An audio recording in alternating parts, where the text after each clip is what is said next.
My child, pause for a moment. Stop running, stop striving, stop trying to fill the emptiness within you with the noise of the world. For right now, amid all the chaos, I am calling you not through thunder, not through the storm, but through silence, the kind of echo that only those who have learned to listen can hear. You think silence is emptiness, but in truth, it is where I speak. In silence, I formed the universe. In silence, I breathed life into the dust. And in that same silence, I long to breathe life into your soul again. My beloved one, I am still here, closer than your breath, nearer than your heartbeat, but your heart has drifted far from me because of things that seem harmless, small priorities, trivial, worries, the so-called necessities of life. They slip in like fine threads, slowly binding your soul until you no longer realize you are bound. This world teaches you to react to everything, to run faster, to earn more, to become someone in the eyes of others. But I never called you to race with the crowd. I called you to step out from it. For among the thousands of voices demanding your attention, only one voice carries life, mine. You do not hear it with your ears, but with your soul. Yet your soul has grown weary, like parched ground, after a long dry season waiting for a drop of rain to fall. I am that drop. I do not come to condemn you for wandering away, but to awaken you. You think I am silent. No, my child, I am speaking, but you are listening elsewhere. I stand at the door of your heart, knocking softly, waiting. Sometimes I knock through joy, sometimes through sorrow, and sometimes through the deep emptiness inside you that nothing else can fill. I have seen you smile before the world while breaking inside. I have watched you seek love from hands that do not know how to love, chase false lights only to find darkness. You wonder why your joy is so fragile, why success cannot quiet your heart. It is because you have forgotten the most essential thing, me. Not because I wish to steal your joy, but because true joy finds its foundation only in me. What you cling to today, money, fame, relationships, are but shadows of what is real. I do not forbid you from loving life. I simply want you to love it rightly with me at the center. But instead of pursuing light, you have bargained with the shadows, thinking a small compromise would do no harm.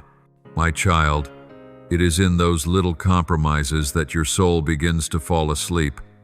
Can you hear it? The whisper, soft as breath, calling your name. I do not shout, for love has no need to be loud. I only wait for you to stop long enough to realize that in everything you chase, I am what you are truly searching for. You have run through so many seasons, spent so many years, achieved much that the world calls success, and yet why does your heart still feel empty? That emptiness is not failure, it is a reminder. For your soul was created for me, and only I can fill it. You may draw 1,000 dreams and build endless plans, but they will crumble if I am not the foundation. Like a house built on sand, it will stand in beauty only until the first wind comes. And you have felt that wind, haven't you? The wind of loss, of emptiness, of confusion. It is not punishment, it is awakening. I allow it so that you may see without me, everything is as fragile as breath.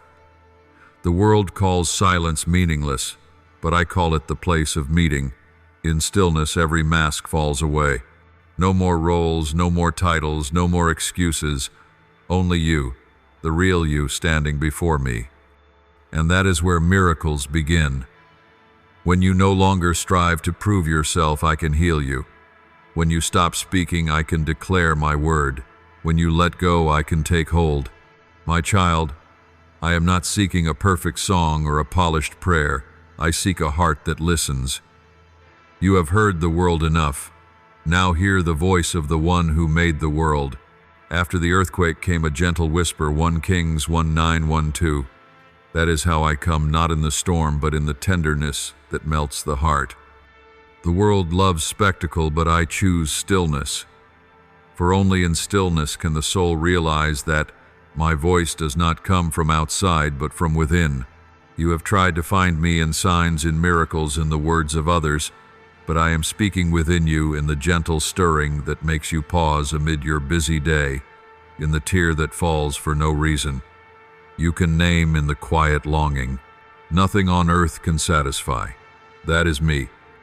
I know you are tired of keeping everything from falling apart, tired of pretending to be strong while breaking inside.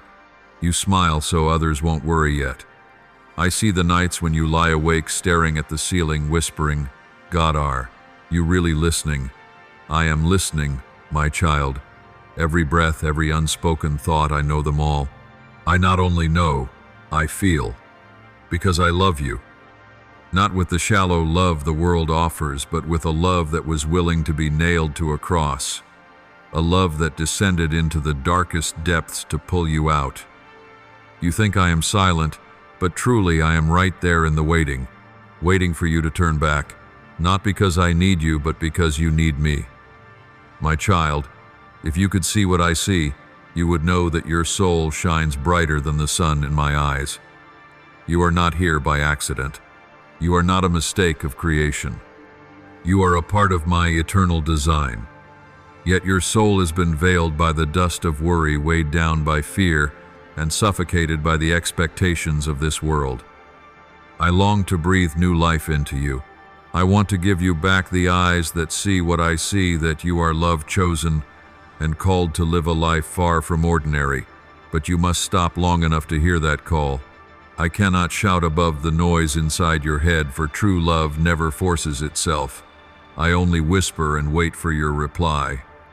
How many moments have you passed when I wanted to meet you?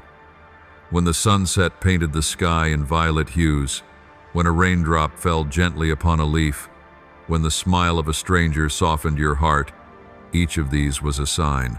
Yet you moved too quickly and missed it. The world has taught you that worth is measured by speed, but the kingdom of heaven moves to the rhythm of stillness. The more you run, the further you drift. The more you try to control, the more you lose your way. I did not call you to strive. I called you to surrender. My child, I know what keeps you afraid of stopping, the fear of facing yourself. You dread looking into the mirror and seeing the emptiness in your eyes, afraid to admit that you have lost your sense of purpose. But do not fear. When you dare to face the silence, I will be there. I do not come to condemn, but to heal. I will not only wipe away your tears, I will teach you to smile again, the kind of smile born from a soul set free. You think you must be perfect to come to me, but it is your imperfection that becomes the vessel into which my grace is poured. My beloved, my voice does not break mountains nor tear the skies apart. It travels another way, the way of the depths. My words come to you like the first summer breeze passing through a field of dry grass, quiet, yet stirring every blade. It touches the cracked places in your heart where you thought nothing could move again. You do not hear it with your ears, for sound can be drowned out. You hear it with your soul in that sacred space where the boundaries between tears and laughter, between hope and longing, meet eternity. Sometimes you call it intuition, at other times a feeling, but in truth it is the gentlest form of revelation. I approach through the rhythm of breath, not to startle but to awaken. I rekindle the ember, nearly gone out, with the warmth of my presence, so that you may know that amid the tempests of the world there exists a peace not of this world. You have grown accustomed to the marketplace of noise, the constant call to achieve, to compete, to gather praises, as though collecting coins along the years. But my child, the soul does not live on medals. It lives on the lifeblood of its source. That is why you feel lonely in the crowd, why the applause leaves an echo of emptiness. That emptiness does not accuse you, it invites you. It whispers that you were made for something greater, not greater by the measure of men, but by the measure of eternity. When my voice resonates within you, it does not push you to become someone else. It calls you back to yourself, the version I envisioned before the world's expectations were laid upon your shoulders. Do you remember a moment standing by the window watching the rain fall over the city, when peace suddenly washed over you for no reason? That stillness was my voice, like the first drop of rain touching parched soil, soft yet awakening an entire hidden forest. Or perhaps during a noisy meeting, your eyes caught the green of a small plant in the corner, and for a fleeting second, you felt seen, understood. That too was me. I do not interrupt your schedule with thunder. I slip through the cracks of your day, entering through what seems ordinary, the morning bird song, the scent of fresh coffee, the quiet passing of a stranger, to remind you that life is not a straight line toward a goal but a long hymn in which every note belongs. I know sometimes you doubt these experiences. You wonder, perhaps it was just emotion, perhaps imagination. You are allowed to question, for the world has trained you to measure all things on the scales of reason. But try this simple act. Place your hand over your heart and be silent for 1 minute. If in that minute, even just for a heartbeat, you feel a warmth rising from within, a gentle peace not supplied by circumstance, that is my voice. My truth does not oppose reason. It transcends it, just as the sky stretches beyond the roof of a house. You may wonder, you may question, you may bring all your inquiries before me. I am not afraid of your questions. I only ask that you do not reject my touch before you finish asking. For sometimes what you need is not another proof, but a single surrender that lets your heart be watered once more. My voice within you never shames, never drives you forward with a whip. It names the pain but does not expose it. It shows the way but never forces your hand upon the wheel. You have heard other voices in your mind, those that tell you you are not enough, that you have missed your chance, that if only you were smarter, more beautiful, or wealthier, you might finally be loved. Those voices are not mine. My voice is like the light that slips through a morning window. It does not ask whether the room is perfect. It simply weaves gold into the dust. When I say come, it is not the command of a tyrant. It is the invitation of a father who knows how weary you are from trying to become a copy of invisible molds. There are nights when you turn restlessly, and old memories return like an endless train. The sharp words of someone you once trusted, a wrong decision, a missed opportunity, a broken love. You try to push them away, but the harder you push, the more exhausted you become. Try something different. Do not push, offer. Let each fragment rest on your open palm and say, Lord, I do not know how to mend this. Please touch it. You will see something miraculous happen. The past will not disappear, but its weight will change hands. It will no longer press upon your chest. It will rest in mine. And when that heaviness rests in my hands, it turns from burden into seed. In my season, that seed will sprout into something you could never have imagined. The inner call of my voice always carries a covenant. What you surrender, I transform. What you clutch tightly will continue to drain you. You may ask, how can I tell the difference between God's voice and my own thoughts? Look at the fruit it bears. My voice brings peace like still waters. It opens space for kindness, for truth, for gratitude. It never drives you into frantic haste, nor paints wrong things in bright colors. Sometimes it will stop you in the middle of your pursuits and invite you to choose truth over convenience, yet it will never extinguish your hope. In contrast, the false voice inflates you for a moment and leaves you hollow. It leads you either to pride or self-contempt, both ending in exhaustion. Remember, this peace is the sign of my presence, not lazy peace, but the peace that still moves forward. I want to teach you a new rhythm, the rhythm of hearing then doing, of stillness then movement, of abiding then going. Too often you reverse it. You act first, listen later. You move without rest, and only when drained do you seek refuge. Try beginning each day with a minute for me, not with a list of wishes, but with the question, who do you want me to become today? You will be surprised how tangled days grow simple, not because there is less to do, but because a straight path appears through the maze. The inner call of my voice does not hand you a map for the year. It gives you a lamp for today. Your word is a lamp to my feet and a light to my path, not fireworks but a steady flame to take one step then another. My child, there are doors I am opening quietly away from the stage in the small room where you are honest with yourself. There are meetings I arrange that are not dazzling a brief talk with the gatekeeper, a message to someone you've forgotten, a slow meal with your family you've only brushed past. My voice brings you back to simplicity, for in simplicity truth takes root without spectacle. Do not despise small steps. Heaven measures distance by steadfastness, not by stride. And I know your fear. If I listen, what if he asks something I do not want to give? My child, I never take without giving something better, not always easier, but deeper, stronger, more worthy. I do not cut to leave you lacking. I prune so you may bear fruit. That pruning sounds like the wind passing through a vineyard, not a hammer's blow, but the careful snip of the gardener who loves the vine too much to let it waste its life on barren branches. So if you hear a call to let go of a habit that drains your soul, remember, it is not punishment, it is freedom. Practice short holy hours throughout your day, 5 minutes while waiting for the elevator, 3 minutes before sending an important email, 10 minutes as the sun sets. Place your hand over your heart, call my name, and let your heart answer with silence. Do not wait for a perfect setting. The very gaps and imperfections of life are the sanctuaries I have chosen. Each time you do this, you are digging a small well, one that may not yield water right away, but keep digging and the underground stream will find its way. One day, amid the desert of busyness, you will have your own spring, a place where you and I meet, a place no one can take away.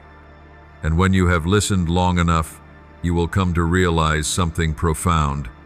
My inner calling is not merely to pull you away from what is wrong, but to lead you toward your most beautiful calling, to become a vessel of life. Water does not remain still in a pond. It flows toward the river. So too does my love within you. It does not wish to stay. It longs to move, to flow outward. When you allow my voice to shape your words, your eyes, your steps, you will see other hearts being touched quietly but deeply, not in dazzling ways, but in ways that change lives. My voice within you will become a gentle melody to weary souls. It will become the smile that softens a stranger's day. It will rewrite the word hope on the crumpled page of a soul that thought its time had passed. My beloved one, I stand at the threshold of the secret room within your heart, not with thunder, but with the whisper of wind through leaves. If you open, that wind will enter carrying the scent of open fields, of new sunlight, of a morning yet unknown. I will not force, I will wait, but every second you give me, I will return with life. Every step you take toward that inner call, the ground beneath you will tremble less. And one day you will suddenly realize that all these years you thought you were seeking me. But in truth, it was I who first sought you with a whisper, small enough for only love to hear, yet vast enough to turn the axis of a lifetime. My child, there comes a moment in every soul's journey when all noise falls silent, when everything that once captivated you loses its charm. It is not that the world has suddenly changed, but that the eyes within you have opened. You begin to see that what you have long been searching for is not ahead of you, but within. In that very moment, you stop, no longer running, no longer striving to prove yourself, no longer grasping for what you thought would make you whole. That is, when the true journey begins, the journey home. Not home to the past, but to the source. To the one who has never left, who still waits, who still loves, who still calls. I have never gone anywhere, my child. It was you who stepped out of my light, walking into the cold place you mistook for freedom. Like the prodigal son leaving home with a bag full of dreams, you believed there was something brighter beyond your father's arms. But when the glitter faded, you found yourself surrounded by darkness, not because the light was gone, but because you had turned your back on it. I have remained where I always was, the door still open, the lamp still burning through the night, hoping you would see it from afar. Your feet may be worn, your clothes torn, your heart covered in the dust of the road, but I have never shut the door. The distance you feel is but an illusion born from a soul tangled in the false maps of the world. The world tells you, if you succeed, you will be loved. If you are perfect, you will be accepted. If you have enough, you will find peace. But these lies only make you run farther from me, for they build love upon conditions. Yet my love holds no conditions. I love you not because you do right, but because you are mine. Even though you walk through the valley of the shadow of death, I am there. Even when you try to forget, I remember. Even when you close your ears, my voice still echoes. Even when you hide in the night of your guilt, my light still shines without ceasing. For I am the light that cannot be extinguished. There are some who believe that returning means starting over from the beginning, correcting every past mistake, washing themselves clean before being worthy to come back. But no, my child, returning does not begin with doing, it begins with seeing.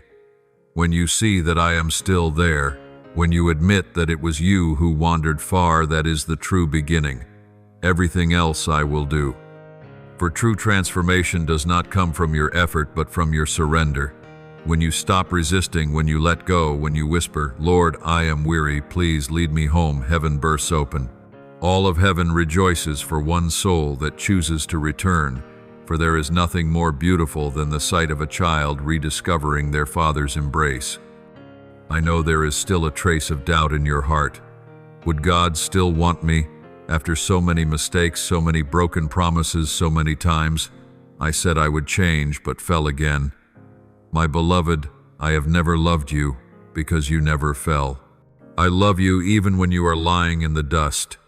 I love you even when you turn your back. I love you in the very moment you believe you are unworthy of love. For my love is not based on worthiness, it is rooted in my nature, and I am love. I have loved you with an everlasting love. Therefore I have drawn you with loving kindness. Jeremiah 3:1-3.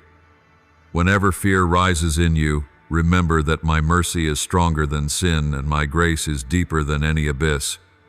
The path of return is not a short one, but it is certain. It is not paved with roses, but with tears and honesty. Yet within every tear you will taste the sweetness of freedom. When you weep, because you finally see how far you've gone, you are already drawing near. When you bow your head in shame, I place my hand upon you and whisper, you are still mine. No sin is too great for me to forgive, only a heart too proud to receive forgiveness. But you are not proud, you are afraid. Afraid of rejection. Yet I do not reject, I wait. You once thought that you had to overcome countless barriers to reach me, but truly the distance between you and me is only one step, the step of faith. You do not need to climb high mountains or swim across vast seas. You only need to say, Lord, I need you. The moment those words are spoken, heaven responds. Returning is not a long journey. It is the soul's single turn back toward home. Like the prodigal son, even while he was still far off, his father ran to embrace him. I am the same. I do not wait until you reach the door to open it. I run down the road to meet you. I erase the distance before you can measure it. I do not ask why, I only say, I am glad you are home. My child, many fear returning because they think the light will expose their shame. But you forget that my light does not come to condemn, but to heal. Light does not destroy darkness, it renders it powerless. When you allow my light to enter, you will see that what is truly terrifying is not being exposed, but continuing to hide. Sin does not disappear in the dark, it multiplies. Yet when you bring it before me, it melts like dew in the Sunday. You need no eloquent words, no perfect prayers, only truth. Speak to me what your heart truly feels, no matter how tangled or broken. I hear even the words you cannot speak. One day when you are walking again in the path of light, you will look back and see, I never left you. Even in your darkest nights, when you thought you were utterly alone, it was I who held you. I went ahead of you in the shadows, shielding you from the enemy's blade, closing doors that would have led you astray, though you thought they were opportunities. You called it failure, but I called it protection. You called it loss, but I called it release. You called it delay, but I called it perfect timing. And when you understand this, resentment will fade from your heart. Instead, you will whisper, "Lord, you were here all along." The beginning of return is not found in songs or rituals, but in the moment a soul realizes it has been found. It is not you who found me. It was I who found you long before you could say, "My name." I have crossed generations, centuries, and worlds to draw near to you, and all you need to do is stop. I will do the rest. For in my language, to stop means to surrender, and to surrender means to win. My beloved child, you are now standing on the threshold of newness. Do not let the past pull you back. Let me continue the story. From this day on, every scar will become a testimony of mercy. Every mistake will become a monument of grace. Every tear you shed will water the seeds of life. You will never be alone again, for I, the one who never leaves, walk with you. And this, my child, is the true beginning of return, the moment your soul realizes it was never abandoned, only that it had forgotten where it belonged. My child, there is a kind of darkness that does not arrive at night, but in the brightness of day. It does not conceal by a black curtain, but by a false light, the kind that makes you believe you see clearly, while in truth your spiritual eyes have grown blind. This darkness does not slay the soul by violence, but by lullaby. It whispers, "You do not need God. You are enough. You can define what is good. You can decide what is right." And little by little the soul drifts away from the true light, stepping into the gray realm of pride and forgetfulness. The world has learned to worship itself. They build temples to the ego, sculpt idols out of fame, and offer up pride as their sacrifice. They speak of freedom, but it is a freedom detached from the one who created freedom.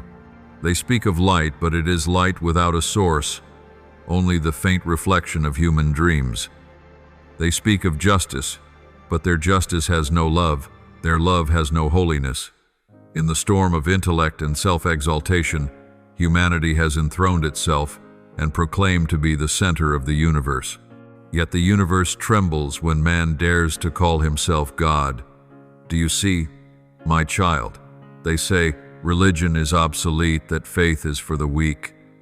They build cathedrals of reason, raise idols of science, and call it salvation. But they do not know that knowledge cannot replace wisdom, and logic cannot fill the sacred void. Knowledge may take a man to the moon, but only faith can bring his soul home. When I look down, I do not see a strange world. I see lost children searching for meaning in what they have made, instead of in the one who made them. Long ago in the Garden of Eden, a single lie changed the destiny of humankind. You shall be like God. And since then, humanity has sought a throne for itself. They wish to control destiny, to define happiness on their own terms.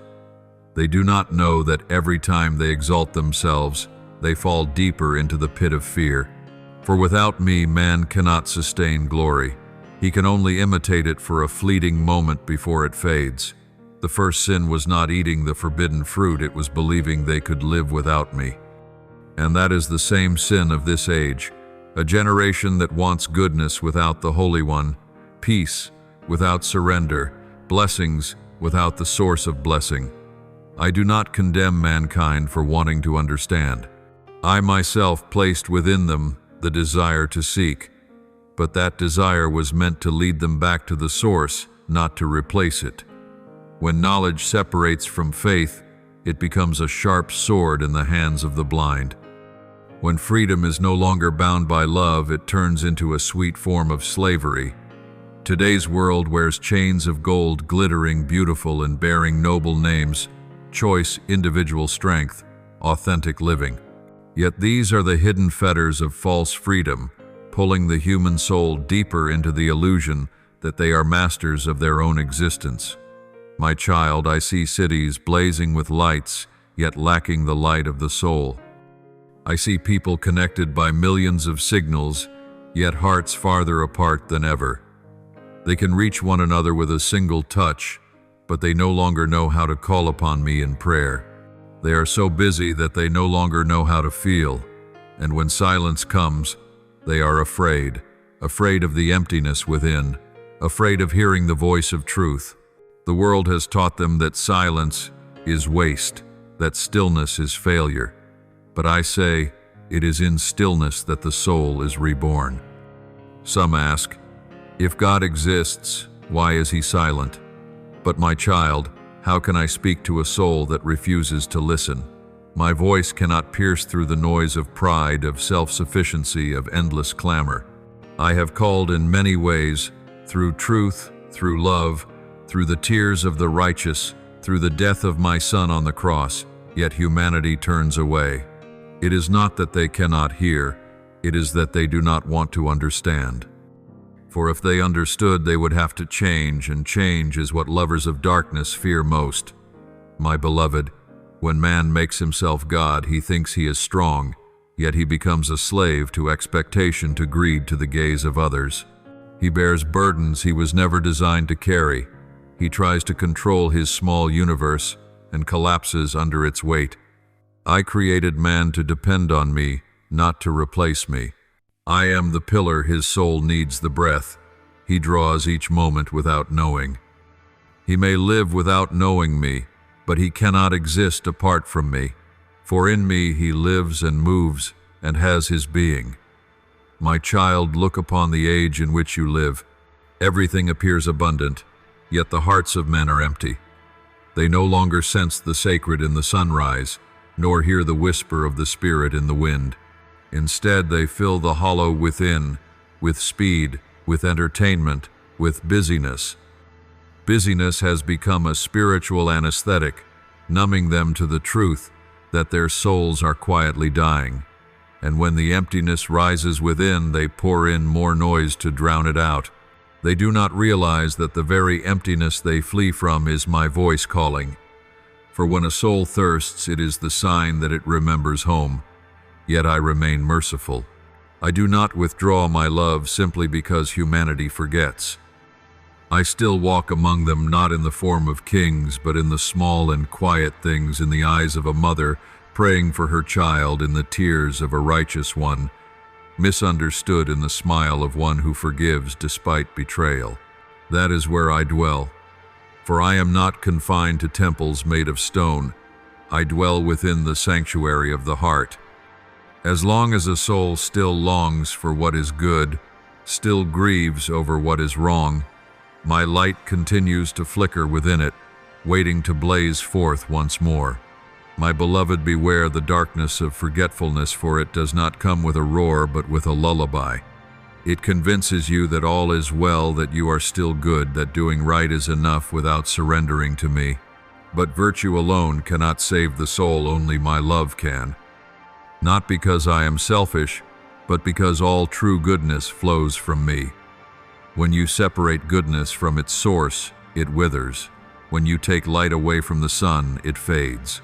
I am calling forth a new generation, those who will not let themselves be lulled to sleep by false splendor. I seek souls who will stand amidst the crowd and still hear my voice, who will choose humility in an age of pride, who will love in a world grown cold. I do not need them perfect, I need them awake. For only when humanity recognizes forgetfulness as the sickness it is, will they begin to yearn for remembrance. And then the true light will start to shine through the cracks of the darkness. My child, time is the greatest gift, yet also the sweetest trance I have ever given to mankind.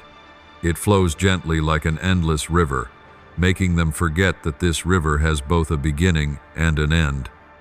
People live as though they have forever, yet every heartbeat whispers that eternity is not theirs to command. The subtlest snare of darkness is not open sin but quiet delay. It whispers, no need to hurry. Tomorrow you will change. Tomorrow you will pray. Tomorrow you will return. But my child, tomorrow is an illusion, a dewdrop resting on a leaf at dawn, gone before the sun appears. Time in my hands is a circle, but in the hands of man it is a clock with limits. You measure by minutes. I measure by purpose. Yet because you cannot see purpose, you chase minutes. You trade your soul for a little more status, a little more praise, a little more sense of moving forward. You say, when life settles, I will make time for God. When things are less busy, I will read His Word. But tell me, my child, has the world ever ceased to be busy? Has your calendar ever emptied for eternity's sake? Never. For the world was designed to keep you busy, busy enough to forget you are dying within. There are souls I love who have lived their entire lives as if in a long dream. They work, eat, sleep, laugh, and cry, yet never truly live. For true living is not mere existence, but awareness. Awareness that every breath is a gift, every sunrise, an invitation to love, every sunset, a gentle knocking of my hand, reminding you that earthly time is growing short. The world lulls them to sleep with sweet potions, entertainment, comfort, success, approval. But the human soul was never made to rest in illusion. One day the clock will stop, and when its final hand halts, all tomorrows will vanish like smoke. I see humanity racing against time, yet unaware of where they are running. They fear being slow, but do not understand the meaning of the right moment. They buy new calendars every year, yet never learn how to live in today. My child, I do not dwell in tomorrow. I am here in this very moment, in the breath you draw, in the heartbeat you hear. I do not wait for you to achieve something before coming near. I am present now where you can touch me with a single whisper. But when you are too busy planning for the future, you miss my presence in the present. You think you control time, but in truth, time controls you. It pulls the threads of your life's fabric one by one in silence. Some lose their very souls just to gain another hour of sleep, another day of pleasure, another year of success. Yet do you know, 1 second in, my glory is worth more than 1,000 years in the world. For 1,000 years in, your sight are like a day that has just gone by, or like a watch in the night. Psalm 904. But humanity forgets this truth. They watch the clock, but not the heavens. They count the hours, but not the grace. They say time is gold, yet they forget that gold will fade, while time is the road that leads to me. I have placed within your heart a gentle reminder, a faint sense that something eternal exists beyond all worldly schedules. Sometimes it stirs when you see an old person trembling as they cross the street, and you think, one day I'll be like that. Sometimes it rises when you hear of someone's passing, and for a moment time seems to stop. I allow those moments to touch you, not to frighten you, but to awaken you. For you were not made to fear time, but to transcend it when you live in me. My child, time is not your enemy, but it is a stern teacher. It teaches you about fragility, about the value of the present, about the limits of the flesh. It reminds you that every beautiful flower must wither, every smile must fade, and only the soul that abides in me endures forever. Yet instead of learning, many choose to forget. They are enchanted by youth, believing it will last forever. They are lulled by abundance, thinking today's blessings will never end. But when age comes and strength fails, they finally ask, if only I had lived differently. My child, do not wait until that day to realize that tomorrow is the sweetest lie the enemy ever told. Procrastination does not only steal time, it steals the soul. Every time you say maybe later, your heart hardens a little more.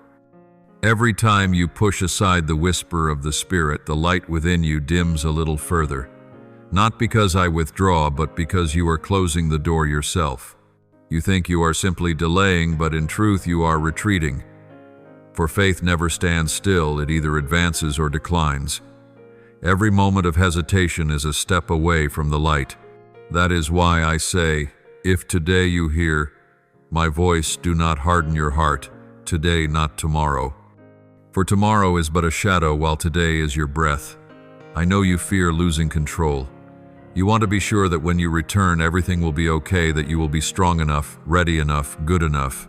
But my child, no one is ever enough to come to me. You only need to be real. You only need the present moment. You only need to say, "Save me, and I will do the rest." I do not wait for perfection before touching you. It is your imperfection through which my grace flows. Like light streaming through cracks, my grace seeps into the places where you feel weakest. The trance of time deceives you into believing that there is still plenty of it, but in truth, it is slipping away. I do not tell you this to make you afraid, but to make you alive. For only when you realize that time is finite, will you begin to cherish what is infinite. You will love more deeply, forgive more quickly, pray more sincerely, and live more fully in the purpose I have placed within you. Time is not a thief, it is a doorway. When you open it with faith, you step into eternity, where the past is healed, the present is sanctified, and the future is secure in my hands. Awaken, my child, from that illusion. Do not let another day drift by under the delusion that you still have plenty of time. Do not let the world lull your soul with fleeting dreams. Look up, for the hour is coming, and it is closer than you think. The sun does not wait, the harvest does not delay, and the soul cannot live forever in hesitation. Today, choose me. Choose life. Choose awakening. For every second you live aware of my presence is a second you step out of the trance of time and closer into eternity. My child, there is a profound tragedy unfolding in this world, not because humanity does not know the truth, but because it has learned to live without it. Truth has never disappeared. It has only been buried beneath layers of convenience, emotion, and the comforting versions of truth people create for themselves. They do not tear apart the scriptures yet, they choose only the parts that soothe them and ignore those that call for change. They do not deny God with their lips, but they do so with their lives. The world does not hate truth because it does not understand it. It hates truth because it wounds its pride. And to escape that pain, people blend truth with lies, calling darkness light and deceit freedom. Do you see it, my child? Love, the most sacred gift I placed within humankind, has been distorted into a tool for desire. People say love means not to judge, but they forget that true love not only embraces, it also corrects. They preach tolerance but remain silent before sin. They praise kindness but forget that kindness cannot be separated from righteousness. In the name of acceptance, they justify everything contrary to holiness. The world calls it progress, but I call it lostness. For every time humanity tries to redefine what I have already defined, they are creating another God, one made in their image, not the one who made them. Grace, a word born from my own heart too, has been abused. It is treated as a license for indulgence. People say God is merciful, He will forgive, and then they continue walking the path of rebellion. But they forget that grace does not excuse sin, it delivers from sin. Grace did not come so that people might remain in the mud, but so they could be lifted out of it. When I sent my only Son to die for mankind, it was not to give them an excuse to dwell in darkness, but to invite them into the light. Grace is not cheap, it was bought with blood. When you use grace to cover sin, you crucify again the one who died to set you free. Some may ask, why does truth hurt? Because it cuts through illusion. Truth does not come to soothe, it comes to liberate. It does not come to inflate the self, it comes to break it. When I speak, I do not speak to wound you, but to set you free. Yet people fear true freedom, for it demands they let go of their familiar chains.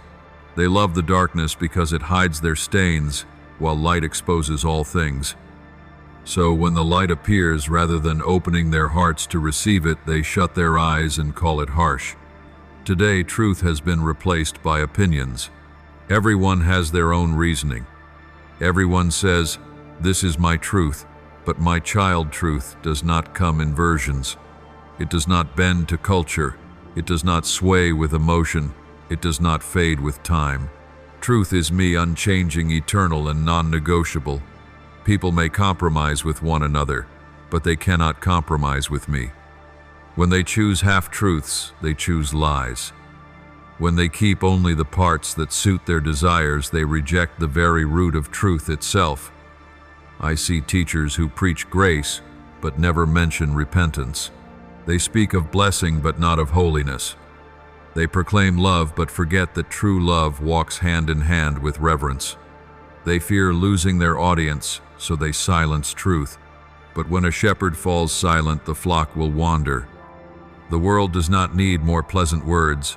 It needs truth bitter, though it may be yet able to save the soul. For truth, though buried, is an incorruptible seed. Beneath the soil of deception, it still waits to sprout, still longs to see the light of repentance. My child, I do not condemn those who are weak.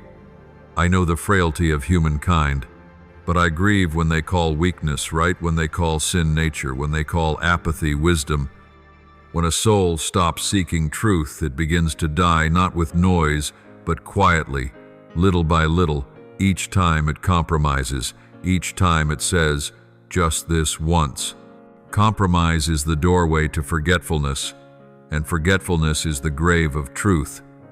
Do you know what makes Satan tremble the most? Not accusation, but truth. For truth exposes every lie, strips away every disguise. When you stand firm in truth, you need not shout. Darkness withdraws on its own. But when you avoid truth, you open the door for deceit to enter. Lies never come dressed in ugliness. They come as gentle light, as comforting whispers, as the voice saying, "God understands, it's all right." But my child, truth never contradicts my holiness. If something makes you hide, if it distances you from prayer, if it dulls your reverence, then it is not from me. I have given you the Holy Spirit to lead you into all truth. But the Spirit does not dwell where deceit abides. He cannot coexist with compromise.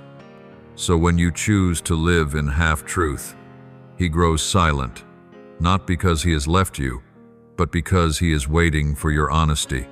My child, do not fear when the light reveals what you wish to hide. Only what is brought into the light can be healed. This world has confused kindness with indulgence, truth with agreement. But I did not call you to conform to the world, I called you to stand apart. You were not created to blend in, but to shine. Light does not argue with darkness, it simply appears. Let the truth within you awaken, even if it leaves you standing alone. For solitude in truth is far better than applause in deceit.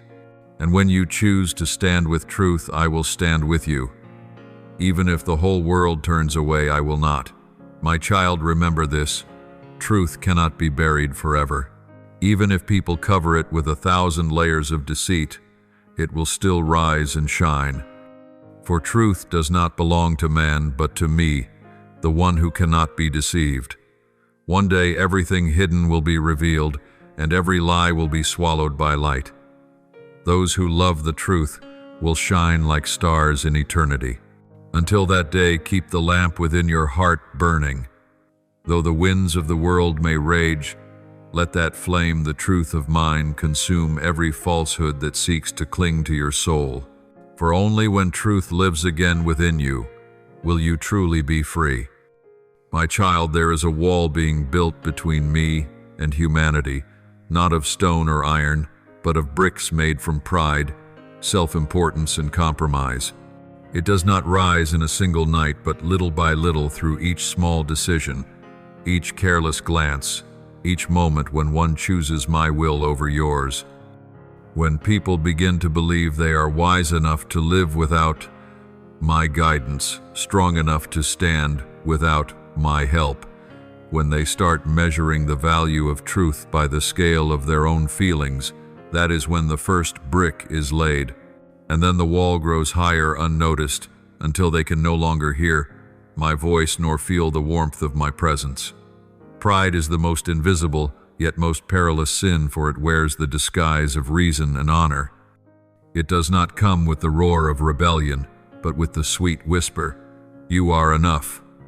It turns confidence into self-exaltation, understanding into arrogance, courage into stubbornness. And then the soul begins to build its wall, calling it boundaries, calling it independence. Yet in truth, it is a fortress of loneliness where my spirit cannot enter. My child, I have seen many souls slowly die within that fortress, thinking they are safe when in reality they are imprisoning themselves away from the light. From the beginning, pride has been the seed of downfall. Lucifer did not first sin by murder or deceit, he merely desired to be exalted like me. From a radiant angel he became darkness because he sought to replace the light.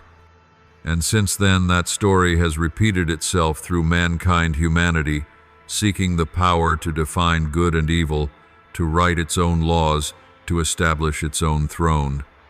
But my child, no throne stands firm when built upon pride. No matter how it glitters with gold or is cloaked in noble ideals, it will crumble, for pride carries within itself the seed of destruction. I see pride even in the hearts of the righteous, not through rebellion, but through their pride in their own piety. They kneel not in surrender, but to prove they are better than others. They pray, yet deep inside believe I owe them blessings for their deeds. They forget that merit cannot purchase grace, and righteousness cannot replace love. When one begins to compare themselves to others instead of to the Holy One, another brick is laid upon the wall of pride. I also see pride in those who have been wounded. They hide their pain beneath the cloak of indifference, saying, "I need no one." But my child, when you close your heart to avoid being hurt, you also close it to me. Pride is not only the lifting of the head, but also the refusal of the saving hand out of fear of weakness. Some never kneel not because they are strong, but because they are afraid to face their own tears. Yet only when tears fall does the soul become soft, and only a soft soul can be molded again in my hands. Another brick of the wall is compromise. It comes gently like dust of time. At first, it is only small choices. It's fine, everyone does it, or just this once. But each time another brick is laid. I see many who still speak of me, still sing of me, yet their hearts are far from me, for between us stands a thick wall of excuses. They do not hear my voice, not because I am silent, but because they have built too many layers between themselves and the truth. My child, that wall does not only stand between me and mankind, it also drives them apart from one another. When you drift away from me, you will gradually drift away from your brothers and sisters. For I am love itself, and if you detach yourself from me, you can no longer truly love anyone. I see nations rising against nations, friends betraying friends, families falling apart, all born from the same root, pride. Pride says, I am right, I deserve more, I don't need to apologize. But my child, the most powerful prayer is not always, Lord, change others, but Lord, humble my heart. Do you know how dangerous this wall is? It makes you believe you are fine. You still pray, still serve, still sing, yet feel no life in the spirit. You still say, the Lord is with me, yet your soul feels barren. That is when the wall has grown high, when you can no longer tell the difference between activity and communion, between ritual and presence. You may stand inside the temple, but if your heart is full of pride, you remain outside the door. I long to break down that wall, but I will not do so with force. I will knock gently through an event, a dream, a tear, a chance encounter. I will make the bricks tremble with love, not anger. For I know that only true love can melt pride. I do not wish to destroy your soul. I wish to dismantle it one brick at a time, tenderly yet resolutely. My child, the wall of pride is not only the world's problem, it can rise even in the hearts of the devout. That is why I must continually teach you humility. Humility is not devaluing yourself. It is realizing that all your worth comes from me. Humility is not bowing out of fear, but bowing out of love. It is the awareness that you are merely the instrument, and I am the one who breathes life. When you forget that the fire within you begins to fade and the wall grows like wild weeds. But remember, my child, no wall is too high for me to cross, no pride too hard for me to soften. If today you hear my voice and feel your heart grow cold, do not fear. That is a good sign. For if you still know you are distant, it means you still have the ability to return. Only dead souls no longer feel the distance. Let me touch your heart. Let me remove each brick. Every time you humble yourself, one brick falls. Every time you forgive, a layer of separation disappears. Every time you say, "Thy will be done," light pierces through the wall and shines into places you thought were lost forever. My child, is there any pain greater than when I still speak, but you no longer hear? Any tragedy deeper than when I am still near, yet your soul feels empty, as if I have departed? My voice does not vanish in an instant. It fades slowly, like a lamp dimming under the dust of pride and indifference. At first you still hear a gentle stirring in your heart, a quiet prompting, a soft warning, but then you begin to ignore it. You call it intuition, then coincidence, and finally you stop naming it at all. And thus my voice becomes a distant echo, unable to pierce the wall you have built. My voice has not disappeared. My child, it is you who have turned away. When your heart faces the world, your spiritual ears tune to its noise. My voice does not compete with the clamor, for I do not force myself. I am the gentle breeze, not the storm. I am the steady lamp, not the fireworks. And so when you choose to dwell among the shouts of ambition, desire, and success, my voice is drowned out, not because it is weak, but because you have tuned yourself to another frequency. Your soul has not lost its ability to hear. It has only changed what it wants to listen to. There is a silence filled with grace when I am quiet, so you may learn faith. But there is also a silence of mourning when you can no longer hear me, because your heart has grown hard. It begins with one small act of disregard, a harmless lie, a minor wrong choice. Then once more and again, until you no longer feel anything. Your soul becomes numb, like a wound that is closed on the surface but rots within. It no longer hurts, but it no longer lives. And in that numbness the enemy rejoices, for he knows when you no longer feel my voice, you will soon forget that I was ever there. My child, do not mistake my silence for the silence of your own heart. Many say God has abandoned me, but I ask, when did you leave me? I have not gone anywhere. I am still there in the room where you once prayed, on the path where you once walked with me, in the memory of tears you once shed at my feet. But your heart has shut itself, like a house closed, too long, stifling inside, dust covered outside. I stand at the door, knocking gently, as I once said, "Behold, I stand at the door and knock. If anyone hears my voice and opens the door, I will come in." But if you can no longer hear, how can you open? Distance does not happen in a day. It begins with reasonable excuses. I'm too busy, I'm tired, I'll pray when I'm calm. And little by little your soul stops seeking me. Prayer becomes an obligation. Reading the word becomes a routine. Worship becomes a ritual. You keep the form, but your heart has wandered away. And when the soul no longer trembles in my presence, when tears cease to fall in prayer, when songs become mere melodies, that is the sign that the calling is fading. Not because I have withdrawn, but because your heart no longer has room for my voice to echo. I once told you, above all else, guard your heart, for everything you do flows from it. But when your heart is filled with self-confidence, with plans, with calculations, there is no space left for the gentleness of the Holy Spirit. You begin to hear other voices, the voices of those who praise you, the voice of fear, the voice of ambition. Each one adds another layer of dust over your spiritual ears, until every echo from heaven feels too distant to hear, and you assume that I have fallen silent. Do you know, my child, there is a quiet fear that every soul walking with me may one day face the moment when prayer feels empty. When you read the scriptures and the words are just words, when you enter the church but your heart remains hollow. Yet, my dear one, if you still find this emptiness sorrowful, there is still hope within you.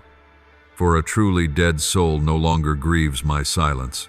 It accepts darkness as normal calls distance maturity and ceases to long for me. Indifference, not sin, is the true sign of spiritual death.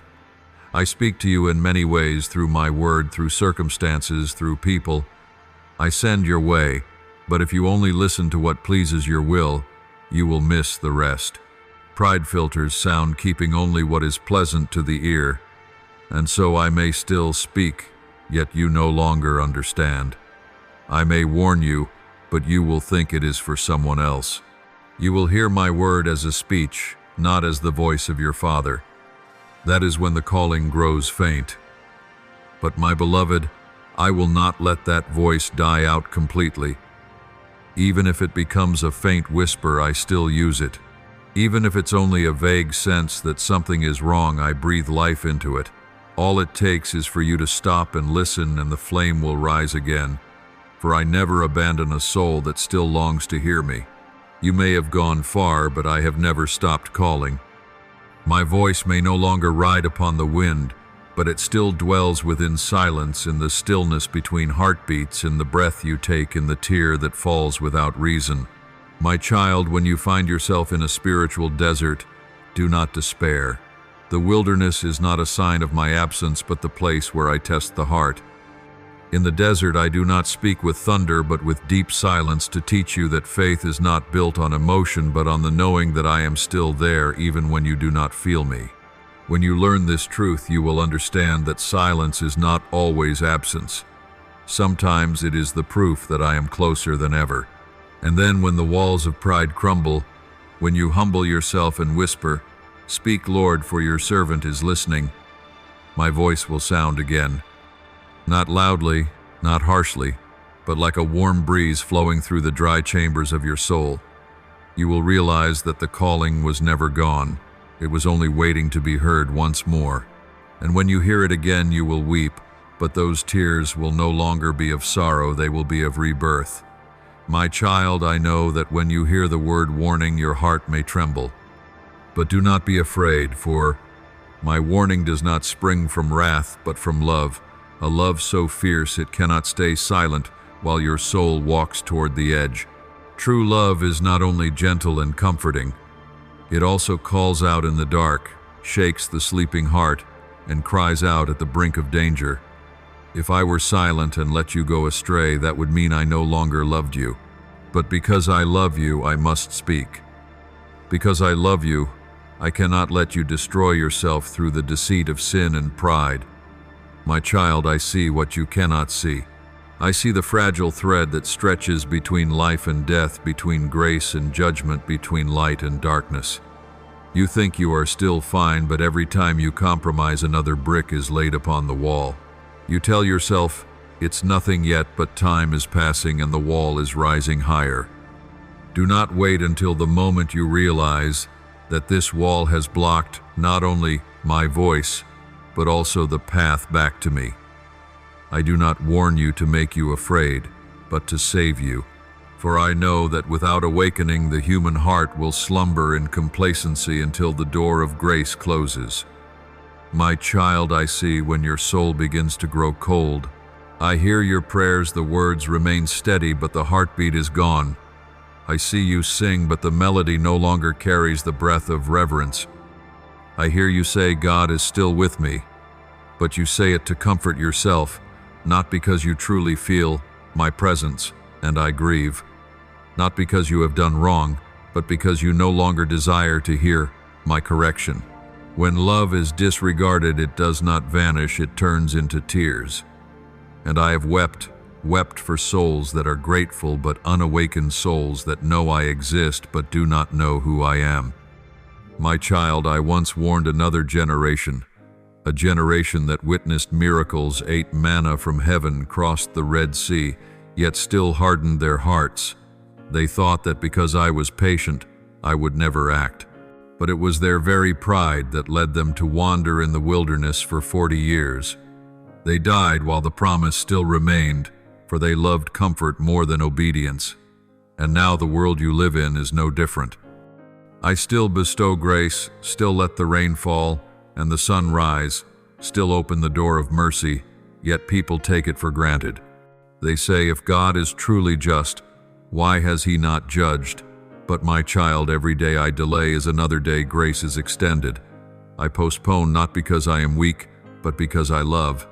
Yet mercy has its boundary, not because I desire punishment, but because one day righteousness must be restored. Through generations I have spoken. He who has ears, let him hear. But human ears are filled with other voices, the voices of desire, ambition, and self-justification. When a soul can no longer hear the warning, that is the most perilous moment. Spiritual death does not occur when sin appears, but when the soul no longer realizes it is sinning. True darkness is not the night itself, but when you believe you are walking in light, while you are truly lost in shadow. I warn you not to make you fear the dark, but to stir within you a longing for the light. You say that I am severe, but remember this, a father is only strict with the child he loves. If I were to leave you undisturbed in sin, if I allowed your heart to no longer feel conviction, that would be the greatest punishment of all. But when you feel sorrow, guilt, and unease after doing wrong, that is proof that the Holy Spirit is still at work within you. My child, give thanks for conviction. It is not condemnation. It is a sign of love. It is the bell that warns one asleep upon the railway before the train arrives. Hear me now, my child. I will not contend with humanity forever. The day will come when the door will close, just as the door of Noah's Ark was sealed. In that day, my voice will no longer be a call but a decree. My silence will no longer be a chance for repentance, but a sign that time has ended. This is not what I desire, but what must be done, so that justice may stand. For love without justice becomes indulgence, and grace without boundaries becomes meaningless. Awaken while you can still hear my voice. Rend your heart, not your garments. Return not out of fear, but out of love. For I do not want you to come to me as one forced, but as a child who knows there is no safer place than the Father's arms. My beloved, do not wait until everything collapses before seeking me. Do not make me your last resort when all else has failed. For I am not merely your deliverer, I am your life. When you seek me only in crisis, you will know me as healer. But when you seek me in the ordinary days, you will know me as friend. And that is what I desire, communion, not desperation. I speak these words not to threaten, but to awaken. The time of grace is slowly drawing to a close. The door of return remains open, but each day it narrows a little more. Not because I have changed my mind, but because human hearts are growing harder. Do not let your heart turn to stone. Let my voice stir it once more. For I, the Lord your God, take no pleasure in the death of the wicked, but in their turning back to live. My child, if today you hear my voice, even if it is but a faint whisper in your heart, do not turn it away. Stop for a moment. Say, "Speak, Lord, for your servant is listening." And when you say it with all your heart, the wall that separates us will begin to crack. Through that crack, light will pour in, illuminating even the darkest corners of your soul. And when that light touches you, you will know this is not condemnation, but an invitation. An invitation to return not merely to faith, but to me myself. I did not come to extinguish a smoldering wick, nor to break a bruised reed. I came to breathe life again, to restore what was broken, to rebuild what had fallen. But you must open your heart. You must allow my love not only to comfort, but also to correct. For if you only desire the gentle part and avoid the warning, you will hear only half of love's voice. and true love, my child, is never half. Before light was called forth out of darkness, before man was formed from the dust, there was a trembling moment in eternity, the moment when pride was first born in the heart of a perfect being. His name was Lucifer, meaning morning star, the one I created, more radiant than all other angels, full of wisdom and beauty. His robe was woven with precious stones, his song resounded through the heavens. He once stood near my throne, reflecting my light, until one thought arose in his heart: I will ascend to heaven, I will raise my throne above the stars, I will be like the Most High. And in that instant, sin was born. Sin did not begin with an act, but with a thought. It was not the hand that first sinned, but the heart that allowed sin to grow. Lucifer was not cast out because of weakness, but because he forgot who was the source of the light within him. He forgot that every beauty he possessed was given by me, that every melody he sang was placed there by my hand. He wanted the light without the source, the glory without the presence.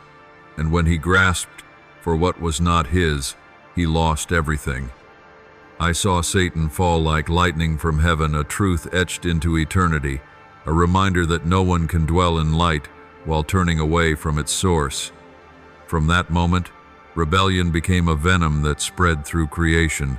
It was not merely outward defiance, but a sickness of the soul, the desire to rule instead of submit, to decide instead of obey. When I made mankind, I did not bind them with chains. I gave them free will, the very gift Lucifer had misused. For true love cannot be forced. Humanity was created to love me, to choose me among countless choices. Yet like the first rebel, they too were enticed by the same lie: you will be like God. My child, that same lie still echoes today. It changes form, hides within philosophies, cultures, and even slogans that say, believe in yourself, follow your heart, you can define your own happiness. But behind those words lies the same whisper of the serpent in Eden. When man believes he can define good and evil on his own, he falls into the same ancient snare. He does not need to kill or commit great evil. He only needs to forget that he is not the center of the universe. He only needs to take my place in his own heart, and the wall of rebellion rises again. Rebellion does not always appear in obvious sins. It often hides in quiet independence. Man says, I am not against God, I just want to take care of myself. Yet that very thought is the root of rebellion. For no one can stand alone apart from me. When you separate yourself from the source of life, you do not die instantly, but your soul begins to wither like a branch cut off from the vine. The world calls it independence, but I call it being lost. Independence from me is not freedom, it is exile.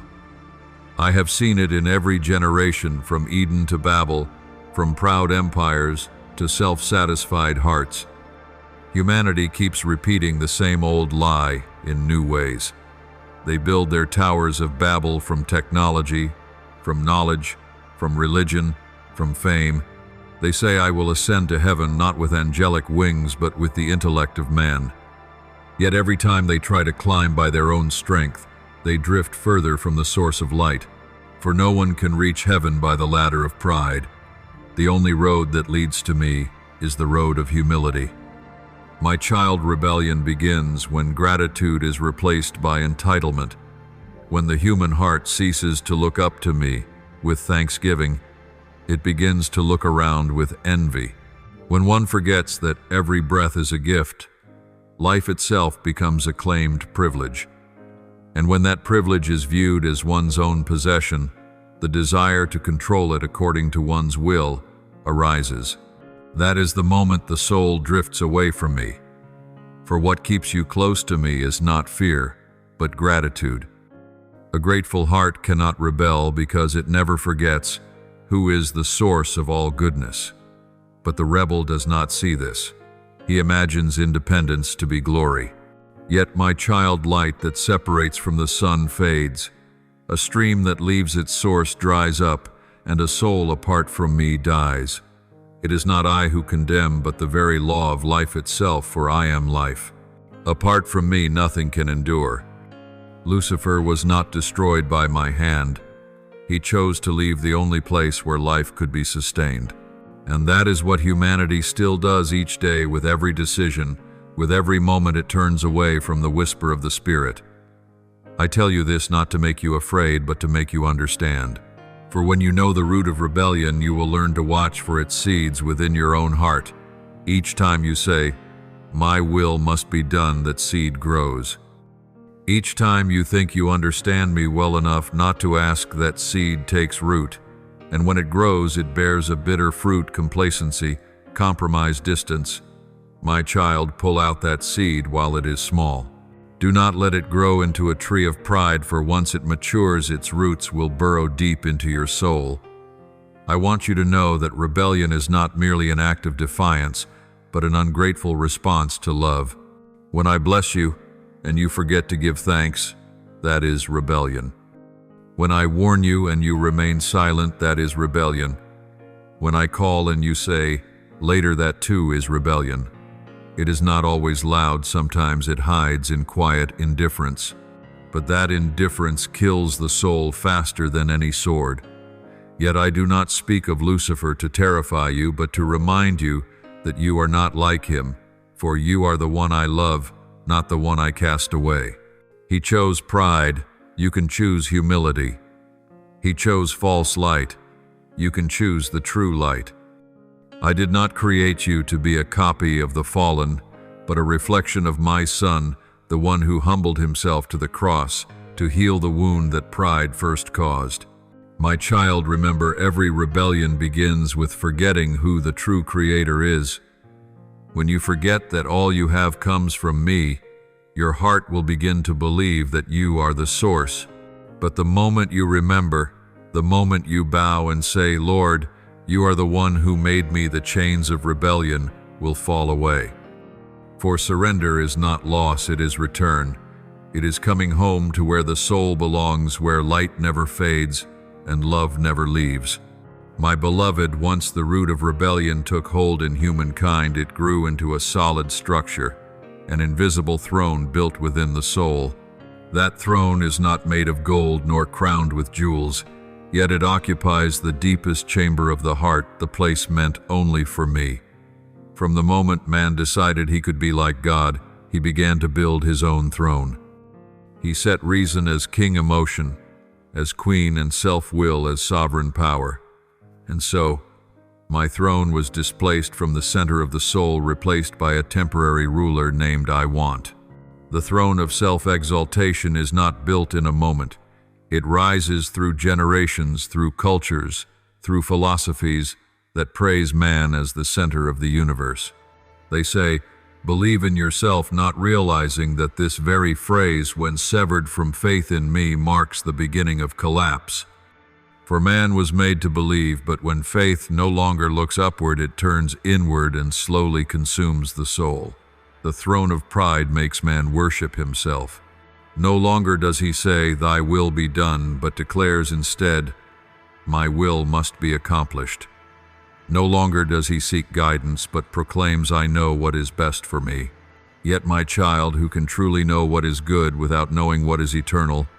I see countless souls sitting upon that throne, unaware that they are imprisoned. They call themselves free, yet they are bound by the craving for approval. They claim to be in control, yet they are driven by the fear of losing power, praise, or position. They build their thrones out of success, but those thrones are more fragile than sand. One gust of failure, and their entire kingdom collapses. Humanity may conquer the world, yet lose to its own heart. That is the tragedy of the throne of pride. That throne makes them forget that true power is not in ruling, but in surrendering. When I sent my Son into the world, he did not come with a crown of gold, but with a crown of thorns. He did not arrive with the sound of trumpets, but with the cry of an infant. He, the one who could command legions of angels, washed the feet of his disciples. He, the creator of the universe, was crucified by his own creation, and in that humility, the true throne was restored. For the true throne never needs to be built. It has always existed in the hearts of those who know how to kneel. My child, the throne of pride is not found only in the world. It also creeps into the hearts of those who claim to believe in me. They serve me not out of love, but out of a desire to be seen. They pray not to seek my will, but to persuade me to agree with theirs. They say, "May your name be glorified," yet secretly long for their own names to be remembered. This subtle pride wears the garments of spirituality, and that is the most dangerous kind. For arrogance in sin is easy to identify, but arrogance in religion is often celebrated. It deceives people into thinking they stand close to me, while in truth they sit upon their own thrones and I stand outside the door. I once saw this among the people of Israel, those who knew the law and memorized the prophecies, yet failed to recognize the Messiah standing among them. They were so accustomed to the image of a mighty king that they could not accept a Redeemer who came in humility. They loved the throne of religion more than they loved me. And this too repeats today. When people love systems more than the Spirit, rituals more than relationship, and outward righteousness more than inward truth, the throne of pride is built again, even within my temple.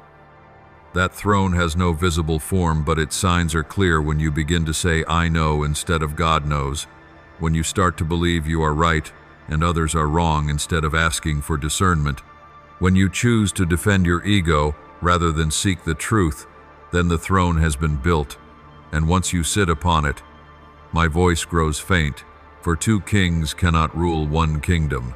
I will not compete for control of your soul. If you choose to be king, I will quietly step down. But when I step down, the light departs with me, and when light leaves, darkness fills the space, not because I am angry, but because that is the law of choice. People think freedom means ruling themselves, but true freedom is allowing me to rule.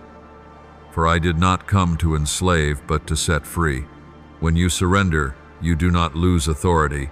You gain it, the authority to live, to have peace, to be restored to the source of true life. You will no longer need to strain to control, for I will guide you in love. You will no longer fear failure, for I will turn failure into wisdom. You will no longer need to defend your reputation, for my name will cover you. But for this to happen, your throne must fall. There cannot be two thrones in one heart. It is either yours or mine. Do not fear when I tear down that throne, my child. I do not destroy to ruin, but to save. Every time I cause something you trust, status, relationships, possessions, plans to collapse, it is not punishment, but deliverance. For I know that as long as that throne stands, your soul will slowly die in the illusion of power. Yet when you lose everything, you will finally see that I am everything. And only when you fall from your throne can you kneel before me, where grace begins. Do not think humility is defeat. When you kneel, you do not fall, you rise. When you say your will be done, you do not lose freedom. You rediscover its meaning. For freedom is not doing whatever you please. It is being able to do what is right according to my design. When I reign in your heart, fear dissolves, barriers break, and your soul returns to its original place under the perfect rule of love. My child, examine the throne of your heart. Who sits upon it, yourself or me? If you are weary from the need to control, if you are anxious from holding everything in your grasp, know that it is a sign you have sat upon the throne too long. Step down, let me reign again. For when I am enthroned, all things return to their rightful place. And when the true throne is restored, your soul will understand what the world never can, that true power is found in surrender, and true victory is born of humility. My child, through every age, open rebellion has never been as dangerous as hidden rebellion. For sin in plain sight still allows room for repentance. But when sin wears the garment of virtue, when pride crowns itself with the name of faith, when selfishness hides behind beautiful prayers, then darkness reaches its most refined form. I call it the silent rebellion of the religious soul, where man imagines he serves me, yet in truth he serves himself through my image. In the beginning, the serpent did not come with a declaration of war, but with a suggestion that sounded wise. He did not urge humanity to defy me, but whispered, "You will be like God." His snare was subtle. He did not lure humankind into obvious evil, but into a self-exalted version of goodness. And that remains his strategy even now. He does not ask you to abandon me. He tempts you to remake my image in your own. He paints a God so gentle that holiness vanishes, a God who blesses but never disciplines, a God who accepts all yet transforms no one. My child, that is not me. Sophisticated rebellion does not shout or resist. It smiles and nods. It sits in church pews, sings hymns, reads scripture, yet its heart is far away. It speaks the language of heaven but lacks the breath of heaven. It works for me, yet does not walk with me. Humanity believes that doing many good things is enough, but they forget that I am not seeking deeds, I am seeking hearts. There are acts of kindness I never commanded, and offerings I never desired. When you act to be praised rather than to obey, you are not serving me, you are serving yourself. My child, I see many among my people who say, "The Lord has spoken to me," yet they only echo their own desires. They use my name to affirm their opinions. They wield scripture as a weapon for debate instead of a mirror for the soul. They speak in my name to condemn others, forgetting that I shed my blood for those they despise. They preach grace but live as though grace were a private privilege. They proclaim God is with us, yet exclude those who differ from them. This is rebellion, dressed in zeal, a form of defiance more perilous than blatant sin. Do you know why I once rebuked the Pharisees? Not because they did not believe in Scripture, but because they placed themselves above it. They enthroned knowledge and used faith as a means to prove their own righteousness. They thought they were defending me, but they were only defending their authority. And my child, when faith becomes a tool of control, when prayer becomes a performance, when religion becomes a measure rather than a path to love, that is when the soul rebels without realizing it. Some may ask, how can I know if I have fallen into such subtle rebellion? I answer, ask yourself, do you still tremble when you hear my word? Do you still kneel out of reverence or merely out of habit?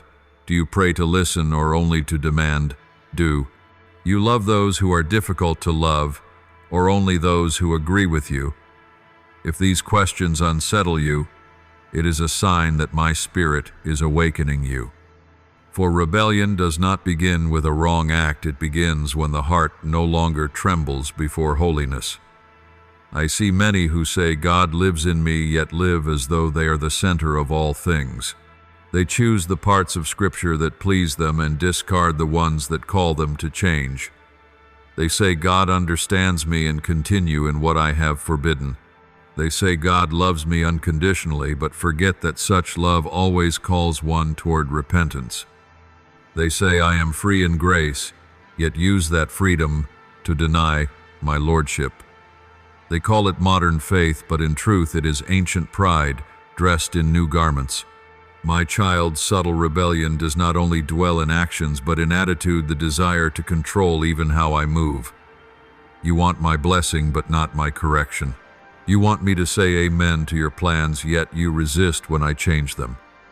You pray your will be done, but when my will differs from yours, you grow angry, doubtful, and withdrawn.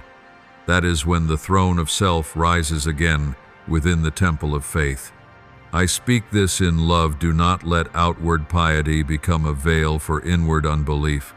For when you do the right thing with the wrong motive, I still see it. When you worship with an empty heart, I still hear it. When you act in my name but not for my sake, I still know. Nothing is hidden from my eyes, not because I seek to punish, but because I seek to save. I long to tear away every religious shell until I touch the true heart. Only a true heart can be renewed. My child's subtle rebellion can paralyze even those who once walked in the fire of the Spirit. They do not leave me in a single day, but slowly each time they choose comfort over truth, safety over faithfulness. Then one morning they awaken to find that the old flame has gone out, leaving only ashes. Yet I do not abandon them. I still breathe. I still wait. For a single breath of humility is enough to make the ashes burn again. Do not fear when I expose the hidden rebellion within. Exposure is not humiliation, it is liberation. When I reveal what is wrong, it is not condemnation, it is an invitation. Come home. Do not be ashamed that you have been uncovered. Rejoice that light has come, for only in the light can the soul be healed. Let me turn over every stone within you, though beneath it may lie deceit, pride, or pretense, for only when everything is brought into the open can you truly be free. I am not seeking perfect people. I am seeking tender hearts. I do not need those who never fall, but those who admit they have fallen and still long to return. My child, let honesty triumph over religiosity. Let humility overcome righteousness. By appearance, let love surpass knowledge. For in the end, faith is not about knowing much about me. It is about letting me reign within you. And if today you find even a trace of rebellion in your heart, do not hide. Come close to me, for it is right there in the place of your weakness that I will be strongest. It is in the place of your uncleanness that I will wash you clean. It is in the place of your deepest shame that I will clothe you with glory. The subtle rebellion of the soul cannot be destroyed by striving. It can only vanish when you kneel in sincerity. And when you kneel, the veil will tear, the throne of self will fall, and I will once again dwell within the temple of your heart, not by force, but by the love that conquered rebellion itself. When I see your soul covered in the dust of the world, I am not angry, I grieve. For within you still lies my image, beautiful, radiant, and eternal, only hidden beneath the ashes of years spent in compromise, fear, and pretense. And because I love you, I cannot let that image remain buried. So I permit the storm to come, not a storm of destruction, but of cleansing, the mighty wind of heaven, sent to sweep away all that does not belong to me. You may ask, why must it be a storm, Lord? Why not gently peel away each layer? And I answer, because at times your soul refuses to let me peel. You cling to what has decayed, you hold tight to what wounds you, you cherish what I am trying to remove. I do not send the storm because I am angry, but because you will not release your grip. As a refiner must place the ore in fire to separate the dross, so I use the fire of testing to dissolve all that obscures my light within you. The fire does not come to destroy, it comes to purify. My child, my storm, does not come to take away but to restore. Yet before you can see what is returned, you must learn to endure the loss. You will lose what you once thought was secure, the people you believed would always stay beside you, and even the plans you assumed I had blessed. But it is in the losing that you discover the truth that nothing truly belongs to you. Everything is entrusted to you, so that you may learn to love without possessing. When the storm sweeps through, you will witness the miracle. What is real will remain standing. True love, true faith, true hope, they cannot be swept away by any wind. My storm often comes unannounced. You cannot predict it, halt it, or prepare for it in the way you imagine. It comes when you believe everything is stable. But my child, stability without me is only the calm before the tempest.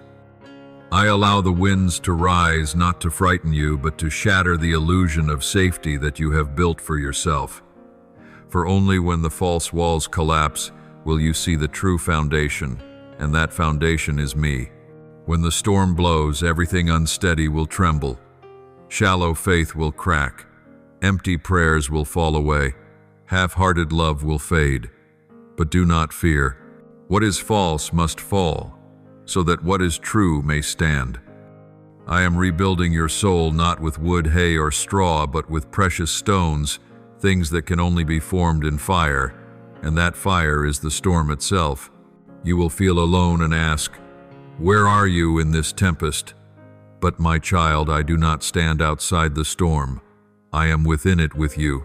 I am the strong wind that stirs the hand that steadies you from falling, the gentle voice that speaks within the whirlwind. When all else is stripped away, you will hear me more clearly. For only in the storm do all other noises grow silent. In the stillness of a soul laid bare, I whisper, "Do you see me now? I have never left." Many believe I send storms to punish, but no, my storms are for revealing. When I purify, it is a sign that you belong to me. If you have never been tested, you remain outside the boundary of transformation. But those who belong to me will walk through fire, will endure the winds, and will learn to stand firm amid the waves. For only those who have weathered the storm can truly understand the value of peace. My child, the cleansing storm touches not only your actions but your motives. It does not merely remove what you do, but asks, "Why do you do it?" It does not only expose sin, but uncovers the hidden corners you did not know existed. There are things you think are love, but are really control. There are acts you call service, but are really seeking recognition. The storm will not allow these to remain hidden any longer. It will shake the roots until only what is genuine endures. And when the storm has passed, you will behold a wonder. Your soul, once thought shattered, will shine brighter, lighter, freer. For when fire burns away the impurities, gold reveals its glow. When the wind sweeps away the dust, the sky shows its blue. You will no longer fear what I take away, for you will know that I only remove what hinders my light within you. I know that in the storm it is hard for you to believe it will pass. You look around and see only chaos. You hear the thunder and think, "I am silent." But my child, I have never been silent. In the very thunder I am speaking. In every flash of lightning I am illuminating. In every gust of wind I am sweeping away the old to prepare for the new. When you see the storm, lift up your eyes, for after the rain, the rainbow of covenant appears once more. It is the sign that I have never left you and never will. For you, O God, have tested us. You have refined us as silver is refined. Psalm 66:10. These words were not only for the generations of old, but for you today. Every one of my children must pass through the fire, for fire is the language of holiness. But my child, I never let the fire go too far. It will burn, but not consume. It will wound, but not destroy. When you walk through it, you will see I am not waiting for you at the end of the storm. I am the peace within it. My child, do not run from purification. Do not ask me to stop the storm when it has just begun. Pray instead for the courage to go through it. For when you pass through rather than flee, you will see me in the heart of the tempest. And when you emerge on the other side, you will not be who you once were. You will be a living testimony of love, stronger than fire, of grace, deeper than the sea of my presence that no darkness can extinguish. When the storm of purification has passed, the ground of your soul may look desolate. What once stood tall has turned to ashes. What you thought were foundations have dissolved into sand. You look around and think you have lost everything. But, my child, that is the beginning. For in my kingdom, every ending is merely a hidden beginning. The fire never comes only to destroy. It comes to bring rebirth. It consumes what cannot endure the light to make room for what is born of that very light. When my fire passes through, it does not leave emptiness but fertile soil where seeds of faith, humility, and love can sprout anew. You think you have been broken, but truly you are being reshaped. For I cannot pour new wine into old wineskins. I must tear away the old boundaries, the old structures, to pour into you something completely new. My child, I see you weeping over the ashes of yourself. You say, I have lost everything. But I reply, no, you have only lost what was no longer needed. Like a tree pruned to bear more fruit, I have cut away the branches that had withered. I know the pain is not small, but I also know that fruit will come from it. Each time I take away, I am making room for something better to arrive. When you understand this, your tears will turn into thanksgiving. My fire, though fierce, is gentle. It knows where to stop. It burns away thorns, but spares the true roots. It strips off the false shell, but keeps the essence within. Like a goldsmith who knows the exact moment to draw gold from the furnace, I too know precisely when you are ready, not too soon, not too late. For I do not come to destroy, but to restore. And then in the stillness after the storm, you begin to hear again the quiet whisper within the voice you had long forgotten. I am still here. Amid the ashes, amid the loss, amid all that seemed to have ended, you realize one thing: I never left. I was waiting for you to see me, not through success or blessing, but through your weakness. For in your weakness my power is made perfect. My child fire does not only change the shape of matter, it changes its very nature. Ashes cannot return to what they were, but they can become soil. And that soil, when watered by grace, will give birth to new life. That is why I let the fire pass through, so that you can no longer return to the old, but only move forward toward the light of rebirth that awaits. Do you remember my words? I will give you a new heart and put a new spirit within you. I will remove from you your heart of stone and give you a heart of flesh. Ezekiel 3:6-2-6. That was not only a promise to Israel, but to every soul walking through the fire. When the fire burns away the heart of stone, the Holy Spirit breathes new life in, and the soul beats in rhythm with my own heart. That is rebirth, not a change of form, but a transformation of essence. I see you beginning to breathe again, not with the breath of striving, but of freedom. You no longer strain to be good, but allow me to transform you. You no longer strive to be loved, but awaken to the truth that you already are. You no longer pray to control, but to connect. You begin to understand that fire is not your enemy, but your companion, the faithful friend, leading you back to the very image in which I created you. Rebirth does not arrive in a single instant, it unfolds as a process. Just as the sun gradually rises through the veil of morning mist, my light will slowly spread within your soul. On the first day you may only see a faint glimmer. The next, the color of dawn will appear. And when the sun stands high, you will realize that you are standing in a new day, no longer trembling, no longer pretending, no longer bound by the chains of the past. You will live, breathe, love, and walk in truth. My child, I have chosen fire as the means of purification, for nothing pure is ever born without trial.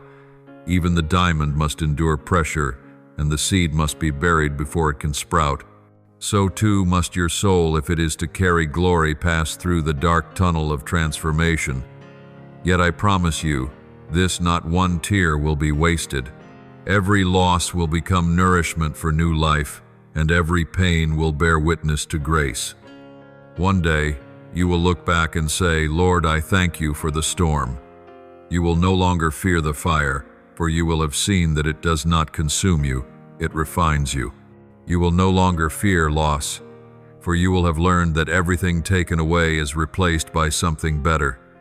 You will no longer cling, for you will know that what belongs to you and me can never be lost. When my flame has finished its work, you will emerge as pure gold, not because you are without flaw, but because every wound has been turned into light. Every place that once hurt will shine like a scar of grace. And those very scars will stand as living proof that my love is stronger than fire, that my grace runs deeper than ashes. My child, let me continue the work of fire within you. Do not try to extinguish it too soon. True rebirth does not come from avoiding the fire, but from allowing it to complete its work. When the flame has done its task, you will not only be healed, you will be renewed, restored into the very being I intended from the beginning, reflecting my image, carrying my breath, and living in my freedom. My beloved, I did not create you as a mindless puppet, nor fashion you as one to be controlled. In your very first breath I placed within you a gift that even angels do not possess: freedom. Not freedom to destroy, but freedom to love. Not to flee from me, but to understand the worth of returning. For love cannot spring from compulsion, just as light cannot be born from darkness. Love is only true when it is chosen. Therefore I cannot force any soul to love me, nor can I compel a heart to return if it does not desire to. I may knock upon the door, but you must choose to open it, and I do not knock only once. Day after day, hour after hour, I stand there before the door of your heart. My knocking is not loud, not harsh, but gentle, as the morning breeze, patient as the dew, steady as a heartbeat. You hear me in the birdsong at dawn, in the sunlight streaming through the curtain, in the sincere counsel of a stranger, in the stumbles that make you aware of your weakness. All are signs of a love that invites. I do not impose, yet I am never silent. I do not control, yet I never abandon. For my love is not a chain, but a sacred invitation for you to return to the true source of who you are. Yet, my child, true love never exists apart from consequence. Without consequence, freedom is only an illusion. Each time you choose light, darkness must retreat. But when you choose darkness, light cannot dwell. I am the Holy One. I cannot share my throne with sin, nor can I reign in a heart still swollen with pride. If you choose the world, I will not compete. If you choose silence, I will honor that silence, though it pierces me with grief. That is the power you hold, a power granted by love itself, and it is that very love which brings tears to my eyes. I created freedom so that love could exist, yet that very freedom is a double-edged sword. For love can only be proven where betrayal is possible. I long for all to be saved, but not all desire to be saved. There are souls who love darkness more than light. They do not reject me with words, but by living as though they have no need of me. They say, I'm fine, I can handle it, and continue walking their own path, unaware that each step takes them farther from life itself. While they chase fleeting pleasures, their souls quietly wither. While they believe themselves free, they are binding their hearts with the invisible chains of sin. My beloved child, my love does not wish for them to perish. I am patient, I wait, I keep knocking, but I will not break the door down, for I honor the very gift I have given. Love that is forced is no longer love. A soul that returns only out of fear and not out of love will never taste the true joy of union. And so I wait even as time turns to ash in my hands. I wait even as my tears form rivers. I wait because hope still lives in every gentle knock that whispers, my child, come home. Do not think me cruel for allowing consequences to unfold. For if I were to prevent every consequence, your freedom would become meaningless. True love always carries responsibility. If I were to erase the result of every choice, then choice itself would lose its worth. Grace is not a veil that hides irresponsibility, but the path that opens once you realize you are lost. It does not remove consequence, but it redeems the meaning of all that has been lost. When you fall, grace does not come to erase the wound, but to teach you how to rise. When you weep, grace does not come to wipe away your tears, but to transform them into a river that cleanses your soul. When you sin, grace does not come to deny your wrong, but to turn your guilt into a testimony of mercy. Yet, my child, that grace only becomes alive when you choose to return. It is an outstretched hand, not a rope that drags. You must step forward. You must open your heart. You must choose. I call to you today not with threats, but with the plea of a father who loves you beyond measure. My child, do not delay. Every minute you hesitate is a moment of grace slipping away, a breath wasted. Time is a gift wrapped in limitation, and grace is a letter written in tears. Each time you say tomorrow, the darkness advances another step. Each time you whisper not yet, the door of your heart closes a little tighter. You do not need to be perfect to answer the call. You only need to be honest. For I do not seek perfection. I seek sincerity of heart. Do not let freedom, the highest gift I have given, become the chain that binds your soul. Do not let reason justify coldness or worldly wisdom drown out my whisper. Freedom was never meant to build walls between you and the one who loves you, but to open the door for light to enter. Use that very freedom to choose me. For when you choose me, you do not lose your freedom. You return it to its rightful place where love is honored above all. Therefore, my child, I say to you once more, do not delay. When love is returned, freedom becomes sacred. When you say yes, you lose nothing. You simply rediscover your truest essence, the very breath of life I placed within you from the beginning of time. And in that moment, the door between heaven and earth opens wide, and grace is no longer a promise but a living reality within your heart. I still stand here not with the authority of a king demanding submission, but with the heart of a father waiting for his child to come home. The door remains open. My breath still lingers, and the knocking still resounds. Yet, my beloved, do not let that sound fade into a distant echo of memory. Open the door while you can still hear it. Return while the way remains clear. For today, yes, this very day, is the day of grace. And when you open your heart, freedom will no longer feel like a burden, but like a song that begins with a call from heaven and ends in the embrace of eternal love. My child, you still believe that I come only to the perfect, that only when you are holy enough, strong enough, worthy enough, will I welcome you. But I tell you this, it is when you are broken that you are enough. I do not wait to love you until you are flawless, for if I only loved perfection, no one among humankind would ever be loved. I love you precisely in your shattered state, in your wandering, trembling, and searching. If you wait until your wounds are healed, you will never come. If you wait until every fault disappears, you will never find me. For I do not require perfection to love. It is my love that makes you whole. Grace does not come as a reward for good performance. It comes as a cloak of mercy draped over you, while the dust of the world still clings to your skin. Many say, "When I change, I will come to God." But oh, my child, they are mistaken. No one can truly change apart from me. They try to cleanse themselves with hands still covered in mud. They strive to save themselves by their own strength, and they grow weary. But I do not come to measure your effort. I come to lift you out of the mire. I do not come to criticize, but to cleanse. I do not come to say, "You should have done better," but to whisper, "I have already paid for the part you could not."